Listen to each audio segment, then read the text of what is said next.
നിന്റെ പേരേ കുഞ്ഞോളം തന്നെയല്ലേ? അല്ലാതെ രേണു സുധീനൊന്നും അല്ലല്ലോ. ഇതേ ചെവി വീടാ, അല്ലാതെ ബിഗ് ബോസ് ഹൗസ് ഒന്നും അല്ല. കണ്ടിട്ടേ പെട്ടെന്ന് എനിക്ക് അങ്ങോട്ട് മനസ്സിലായില്ല, എന്തോ ഒരു മാറ്റം പോലെ തോന്നുന്നു.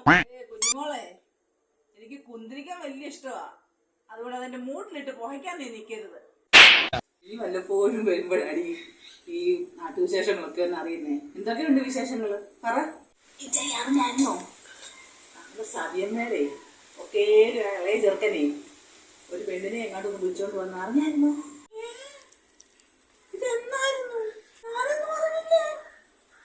എന്റെ ദൈവമേ, പാവം പോലെ ഇതുവഴി നടക്കുന്ന ചെറുക്കനോ? പക്ഷെ വലിയ പോസായിരുന്നു കേട്ടോ. നമ്മളെയൊന്നും കണ്ട ഒരു മൈൻഡേ ഇല്ലായിരുന്നു. സതിയമ്മയ്ക്ക് ഇത് ആവശ്യമാ, അവർക്ക് ഇത് വേണം. പക്ഷെ ഉണ്ടല്ലോ, ആ കൊച്ചാട്ടനൊരു പാവമാ കേട്ടോ. അല്ല ചെയ്, കൊച്ചാട്ടൻ എന്തിയെ? പുറത്തോട്ടങ്ങ് കാണുന്നില്ലല്ലോ. കൊച്ചാട്ടൻ അങ്ങ് അടുക്കള അല്ല അങ്ങ് അകത്തുണ്ട്.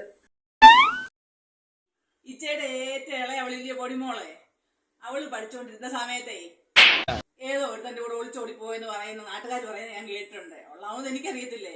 പിന്നെ നിങ്ങളെല്ലാരും കൂടെ പോയി പിടിച്ചോണ്ട് വന്നേ കെട്ടിച്ചു വിടുവായിരുന്നു. ഉള്ളാന്ന് വെച്ചേ ഇനി കുഞ്ഞുമോളെ, എനിക്ക് ഈ നുണയും കൊതിയൊന്നും പറയുന്നതൊന്നും എനിക്കിഷ്ടമല്ല. എനിക്കത് ശീലവും അല്ല. ഏറ്റവും അറിഞ്ഞാൽ എന്നെ കൊല്ലും. ഞാൻ എന്റെ പൊന്നുമോളെ, എനിക്കൊന്നും പറയാൻ നേരവും ഇല്ല. നീ ആടിന് തോലുവെൽക്കടം വന്നതില്ലയോ, നീ അതിന് പോ. എനിക്ക് അടുക്കളയിൽ പണിയുണ്ട്, ഞാൻ പോവാ. എടി കുഞ്ഞോളെ, ആ ചെറുക്കനെയും പെണ്ണിനെയും സതിയമ്മ വീട്ടിൽ കയറ്റിയോ? എല്ലാം അറിഞ്ഞോ നീയെ? ഓ, പെണ്ണും പിള്ളേടെ ഒരു തുള്ളലേ. അയ്യോടാ, നാട്ടുകാരുടെ കാര്യം കേൾക്കാനും വിശേഷം കേൾക്കാനും ഒക്കെ എന്തോ ഒരു ഉത്സാഹം. ഇതിപ്പോ സ്വന്തം കാര്യം ചോദിച്ചുമ്പോ ബബ്ബ പുണ്യാളത്തി. ഞൊണ പറയത്തില്ല, കൊതി പറയത്തില്ല, ഒന്നും അറിയത്തില്ല. ചുമ്മാതല്ല ഈ പെണ്ണും പിള്ളേ നാട്ടുകാരെല്ലാം ആകാശവാണിന്ന് വിളിക്കുന്നത്.